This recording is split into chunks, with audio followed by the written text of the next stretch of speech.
What's up there, people? I'm Chef Macaroni and you're watching The Hungry Winos. We saw you really enjoyed that grilled cheese recipe last week, so what's the next best thing? How about some mac and cheese? Now, if you haven't missed that recipe, it's linked down below. Now, I realize you might have your secret ingredient or whatever your technique is. You might use Cheetos or Cheez-Its or sour cream. All totally cool, but there's three characteristics I look for in mac and cheese. I'm looking for cheesiness. We have cheese. I'm looking for crunchy. I'm going for the panko crust and some Parmesan cheese. And lastly, I need it saucy. And that's where the bechamel comes in. You have those three things, you have damn good mac and cheese. Now, I probably threw you off when I said bechamel sauce. All it is butter, flour, it makes a roux, throw some milk in, it gets thick, it's saucy. Not that difficult. So I'm gonna show you how to do it. We have some butter, and I don't have to add it all. I'm just looking to get the butter melted so I can incorporate some flour. Now the thing is, recipes and whatnot, all you're looking for is an equal amount of flour and an equal amount of butter. Now, if it happens that your flour is too much, you can add some butter. Really easy to fix. If you have too much butter, go ahead and add some flour. It's that easy. You're looking for a paste consistency. So once this butter melts, it'll probably suck up the rest of this flour. So I'm looking pretty good. Let me increase the heat. Incorporate this flour. Looks pretty good. I might have to add a little bit more flour. I think we're good to go. Now, once this comes together and creates a paste, I can incorporate my milk. Let's talk about milk. Sometimes people will pull out their milk out of the refrigerator. It's really, really cold. When you incorporate it in this roux and you have really cold milk, you're going to get lumps. So if you know you're going to make the mac and cheese, pull it out like a half hour early, just so it gets to room temperature or kind of close. All right, I think I'm good to go here. As you can see, we have a paste. I'm gonna move to a whisk.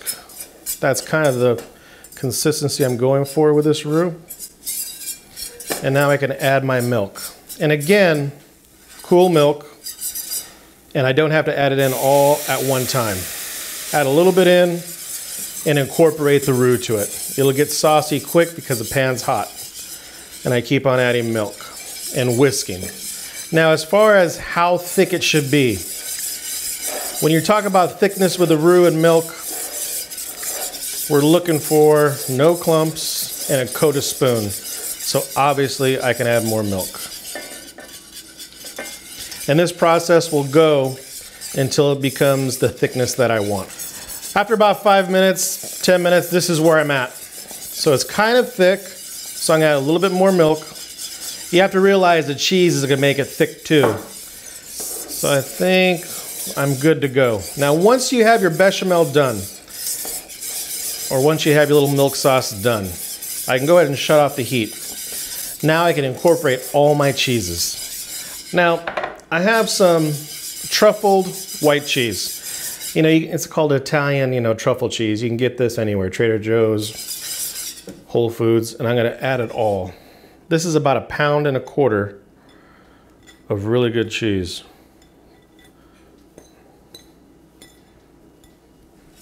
I'm just gonna melt it in. That's cheese right there. That's a lot of cheese. Quickly incorporate it. Once this cheese is in, I'm gonna add my boursin cheese. Boursin is just like a simple cream type cheese and has flavor. This flavoring is chive and some shallots.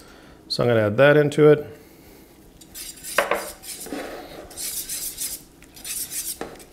Once I incorporate that in, look at the cheese.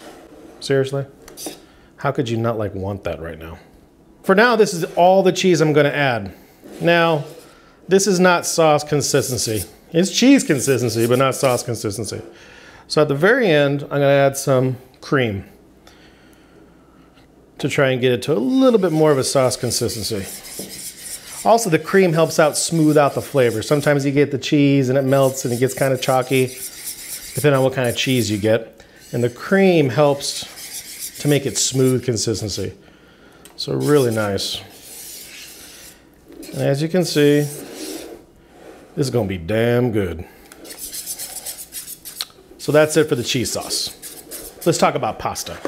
Now here's the deal. We have boiling water. You want to add salt. You want the pasta to taste good.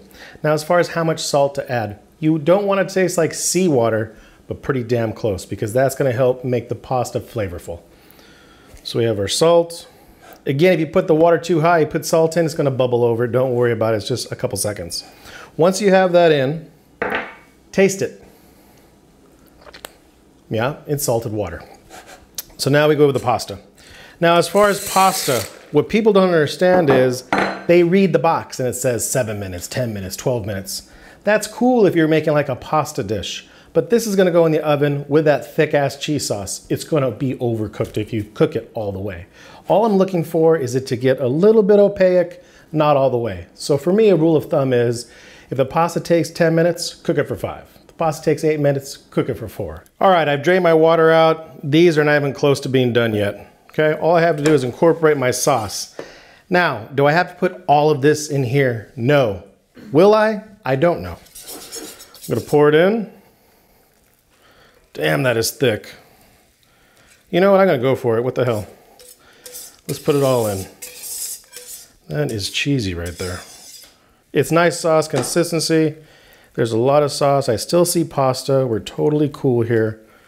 Very saucy. Very cheesy. You can still see the cheese. All right, I am not done. I have a little bit of fontina cheese here. Put my fontina cheese on top of this. Nice little layer of more cheese. This is where the crust comes in. Fontina melts really nice. If you don't like fontina, use Munster. But I like fontina. I'm staying with the Italian theme here. This is enough cheese. I'm gonna add my panko crust. This will make it crunchy on top. It'll look really nice. And to help that get caramelized, I have some fresh Parmesan Reggiano. That'll also go on top. Really nice pasta right here. And then to make sure I get caramelization, all you have to do now is spray the top with a little bit of olive oil. And this is good to go in the oven. All we're looking for is a crust. So about 450 degrees. Once it gets browned, we're good to go. So the mac and cheese was in the oven about 20 minutes. This is what it looks like after 20. Could you get it darker? Sure. But what I'm looking for is this. That's crunchy. That's nice. So let me go ahead and serve it up. I want you to notice the crunch and the sauce. That is still saucy, yeah? And look at that sauce ooze, man. That is tasty right there. That is some eating. Let me try a little piece. This is gonna be damn hot. Oh, cheesy, rich, saucy, crunchy. You're gonna wanna try this recipe. I don't even know what to say. I'm out.